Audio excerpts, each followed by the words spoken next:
Hebreus 7. Porque este Melquisedeque, rei de Salém, sacerdote do Deus Altíssimo, foi ao encontro de Abraão, quando este voltava da matança dos reis, e o abençoou. Foi para ele que Abraão separou o dízimo de tudo. Primeiramente, o nome dele significa Rei da Justiça, pois também é Rei de Salém, ou seja, Rei da Paz. Sem pai, sem mãe, sem genealogia, ele não teve princípio de dias, nem fim de existência, mas, feito semelhante ao Filho de Deus, permanece sacerdote para sempre.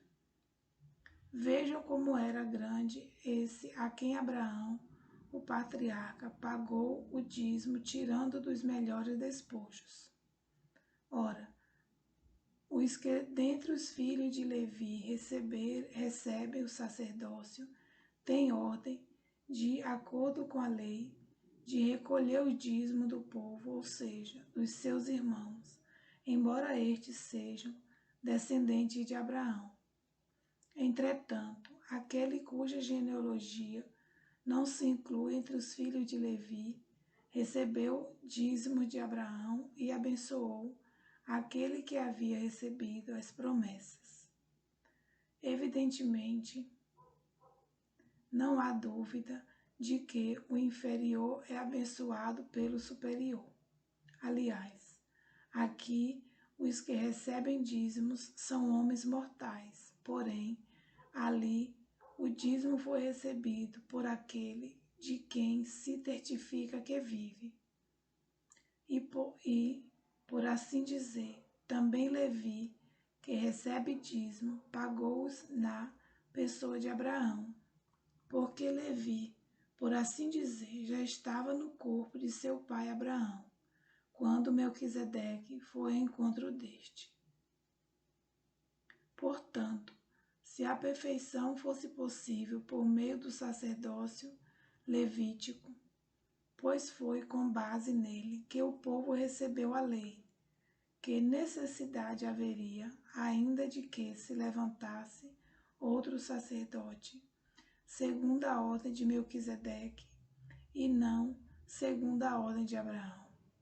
Pois, quando se muda o sacerdócio, necessariamente muda também a lei. Porque aquele de quem são ditas estas coisas pertence a outra tribo, da qual ninguém prestou serviço diante do altar. Pois é evidente que nosso Senhor procedeu de Judá, tribo a qual Moisés nunca falou nada a respeito de sacerdócio. Isto é ainda muito mais evidente quando, à semelhança de Melquisedeque, surge outro sacerdote, constituído não conforme a lei de mandamento carnal, mas segundo o poder de vida que não tem fim, porque dele se testifica: você é sacerdote para sempre, segundo a ordem de Melquisedeque. Portanto, por um lado, se revoga a ordenança anterior por causa da sua fraqueza e inutilidade, pois a lei nunca aperfeiçoou coisa alguma, e por outro lado, se introduzir esperança superior pela qual nós chegamos a Deus. E isto não se deu sem juramento, porque os outros são feitos sacerdotes sem juramento. Mas este foi feito sacerdote com juramento, por aquele que lhe disse: o Senhor jurou e não se arrependerá. Você é sacerdote para sempre.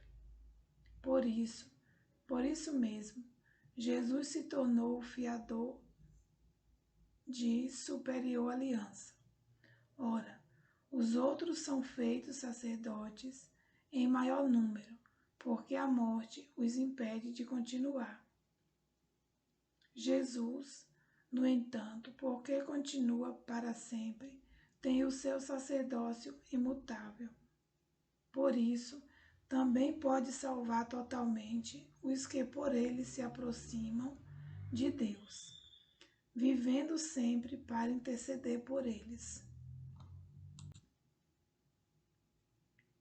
Porque nos convinha um sumo sacerdote como este, santo, inculpável, sem mácula, separado dos pecadores e exaltado acima dos céus, que não tem necessidade, como os outros sumos sacerdotes, de oferecer sacrifícios todos os dias, primeiro por seus próprios pecados, depois pelo do povo, porque fez isto uma vez por todas, quando a si mesmo ofereceu.